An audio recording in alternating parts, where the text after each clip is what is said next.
আজকে তোমাদের জন্য যে ভিডিওটা নিয়ে এসেছি সেই ভিডিওটা হলো বিশুদ্ধ দ্রাবকের বাষ্পচাপ দ্রবণের বাষ্পচাপের তুলনায় বেশি হয় কেন। এটা কিন্তু পরীক্ষায় খুব থাকে।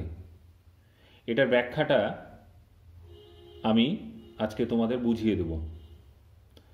তো তোমরা দেখতে পাচ্ছ যে আমি এখানে দুটো বিকার নিয়েছি এবং দুটো বিকারের একটা বিকারের মধ্যে আমি বিশুদ্ধ দ্রাবক নিয়েছি এবং আরেকটা বিকারের মধ্যে দ্রাবকের সঙ্গে দ্রাব নিয়েছি, যেটাকে রেড কালার করা আছে এবং বিশুদ্ধ দ্রাবককে যে কণা বা অণু সেগুলোকে গ্রিন কালার করা আছে। তো প্রথমেই যেটা জানতে হবে সেটা হলো কোনো দ্রাবক বা দ্রবণের বা কোনো তরলের, যদি আমি বলি ভালোভাবে বললে পরে এটা হয় যে কোনো তরলের বাষ্পচাপ তার উপরিতলের ওপরে নির্ভর করে, তার উপরিতলের ক্ষেত্রফলের ওপর নির্ভর করে। যদি ক্ষেত্রফল বেশি হয় তাহলে কিন্তু তার বাষ্পচাপটা কিন্তু বেশি হবে, কারণ তরলের উপরিতলের এটা কিন্তু একটা ধর্ম। নিচের যে অণুগুলো বা কণাগুলো আছে সেটা কিন্তু বাষ্পচাপ তৈরি করে না। বাষ্পচাপ কারা তৈরি করে?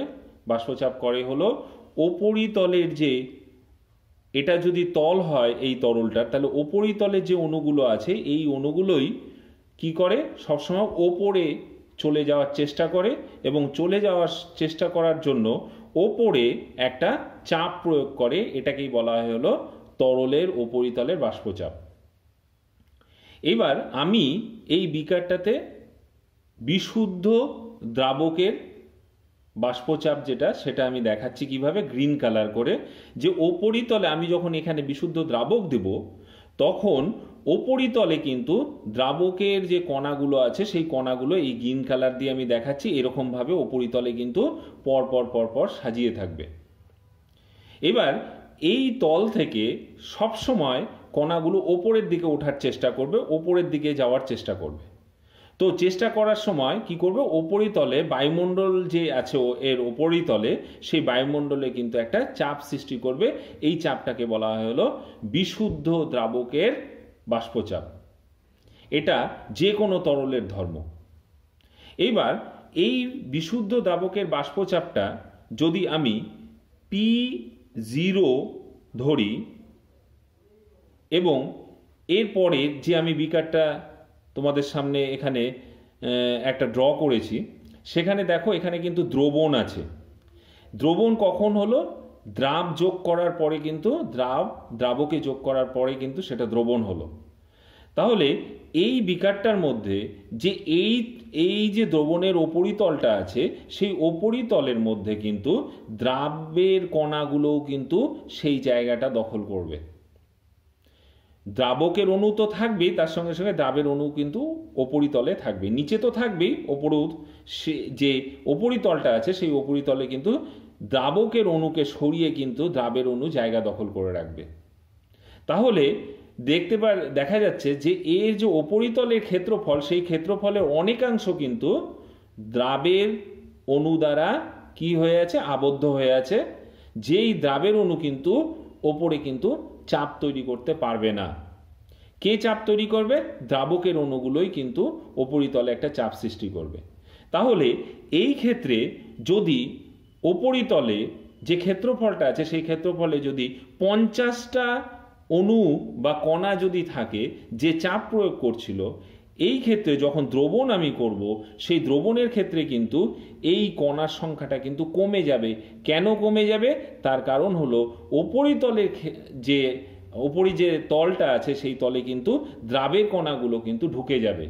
দ্রাবের কণাগুলো ঢুকলে পরে দ্রাবের কণা তো ওপরে চাপ সৃষ্টি করবে না, কে করবে? শুধু দ্রাবকের কণা সৃষ্টি করবে। তার জন্য এর বাষ্পচাপটা কিন্তু প্রতি একক ক্ষেত্রফলে যে চাপ সৃষ্টি করবে, কোথায়? উপরিতলে, মানে বায়ুমণ্ডলে যে চাপ সৃষ্টি করবে সেই চাপটা কিন্তু এর ক্ষেত্রে কম হবে আর এর ক্ষেত্রে বেশি হবে। তাহলে আমি যদি এর চাপটা, বাষ্পীয় চাপটা মানে দ্রবণের বাষ্পচাপটাকে যদি আমি P পি বলি, তাহলে কিন্তু সব সময়ের জন্য P0 কিন্তু গ্রেটার দেন P হবে, এটা কিন্তু মাথায় রাখতে হবে। এই যে বাষ্পচাপটা, দ্রবণের ক্ষেত্রে বাষ্পচাপ কমে যাচ্ছে, এর থেকেই কিন্তু যে আমরা এর পরে যে কলিগেটিভ ধর্ম পড়াবো, সেই কলিগেটিভ ধর্মে যে relative lowering of vapour pressure যে টার্মটা আছে, যে বিষয়টা আছে, যে বাষ্পচাপে যে আপেক্ষিক অবনমনটা যেটা হচ্ছে, সেই অবনমনটা কিন্তু এটা কারণ, এর জন্যই কিন্তু আপেক্ষিক চাপে অবনমন হচ্ছে, বাষ্পচাপে আপেক্ষিক অবনমন হচ্ছে। তাহলে এই জিনিসটা কিন্তু আমাদের প্রথমে বুঝতে হবে, তারপরে আমরা কলিগেটিভ যে ধর্মগুলো আছে সেই ধর্মগুলো কিন্তু আস্তে আস্তে আস্তে আস্তে একটা একটা করে বলবো। তো আমি যে এই যে চিত্রের সাহায্যে যে বুঝিয়ে দিয়েছি, এই বোঝানোটা যদি তোমাদের ভালো লাগে তাহলে আমার চ্যানেল সাবস্ক্রাইব করো, কারণ আমি প্রত্যেকটা চ্যাপ্টার, প্রত্যেকটা পার্ট কিন্তু ধীরে ধীরে ধীরে ধীরে তোমাদের কাছে ক্লিয়ার করব, এবং এটা কিন্তু তোমাদের ক্ষেত্রে কিন্তু অনেকটা উপকারে আসবে, কারণ বইয়ে অনেক কিছু লেখা থাকে কিন্তু ভালো করে বোঝানো থাকে না। যদি তোমাদের কোনো কোশ্চেন থাকে তাহলে আমার ভিডিওর নিচে যে কমেন্টস বক্স আছে সেখানে কোশ্চেন করো, আমি কিন্তু সেটার অ্যান্সার দেব। তো আজকে এটুকুই থাক, এর পরের দিন আমি একটা নতুন ভিডিও তোমাদের জন্য নিয়ে আসবো।